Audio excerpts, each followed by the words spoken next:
Hi అండి అందరికీ good morning అండి. ఈరోజైతే ఇంకో చిక్కుడుకాయలు చిక్కుడు తీగ కాడికి వచ్చినామండి. చిక్కుడుకాయలు వెళ్తాయని ఇప్పుడే అంత పూత పిందండి.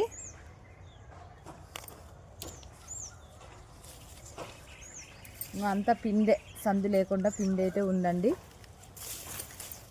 ఇంకో కాయలు ఇట్లా మనకైతే కనపడకుండా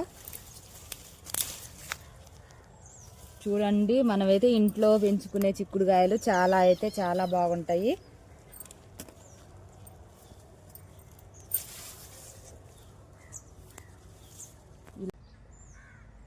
చూడండి అంత పూత అయితే ఉంది.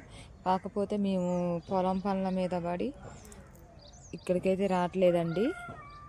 దానివల్ల ఏమో ఎవరో తిరుగుతుర్రు. మొత్తం కూడా తీగ తిరగల మరగల పడి ఉంది. కాకరకాయ కూడా చూడండి, ఇక్కడ బుడ్డ కాకరకాయ అయితే ఒకటి పండింది. అంతే కదండి, మనం ఎంత జాగ్రత్తగా చూసుకుంటే చెట్లు అంత జాగ్రత్తగా ఉంటాయి. కాకపోతే మేమైతే ఈ పొలం నాటేపియాలని దానికోసం అయితే తిరగబట్టి ఇటు రావట్లేదు. ఇవాళ కర్రీ ఏం లేదని ఇటు వచ్చినాం. కానీ మొత్తం సొరతీగ అన్నీ కూడా తిరగల మరగల పడి మొత్తం యాడికాడికి గుంజి ఎండిపోయిందండి. చూడండి, తీగ కూడా మీకు చూంచుతా. చూడండి, అక్కడ సొరతీగ అయితే మొత్తం గుంజెర్రు, మొత్తం ఎండిపోయిందండి. మొత్తం పీకెర్రు. చిక్కుడు తీగ కోసం సొరతీగని గొల్ల చేశారనమాట. ఇదంతా చిక్కుడు తీగ, కానీ చిక్కుడు తీగ అంత పూత పిందే.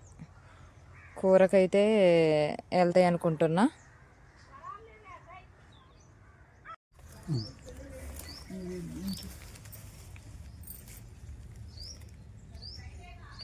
హాయ్ అండి, చూడండి ఇవైతే చిన్న టమాటాలండి, కానీ చాలా రుచిగా ఉంటాయి.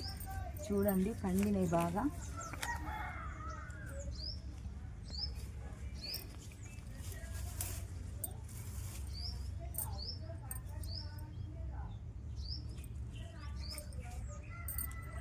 కూరలలోకి అయితే ఇవి బాగుంటాయండి.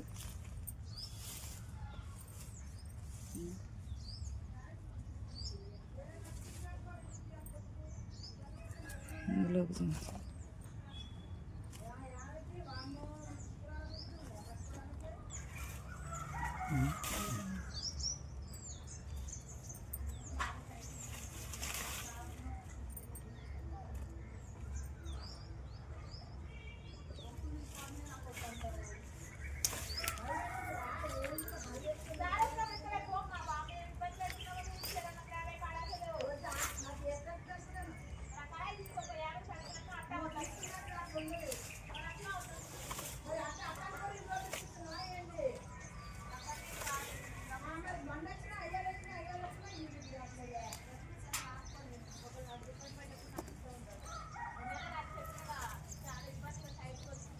చెట్లకైతే ఇవి వెళ్ళినాయండి ఈరోజైతే.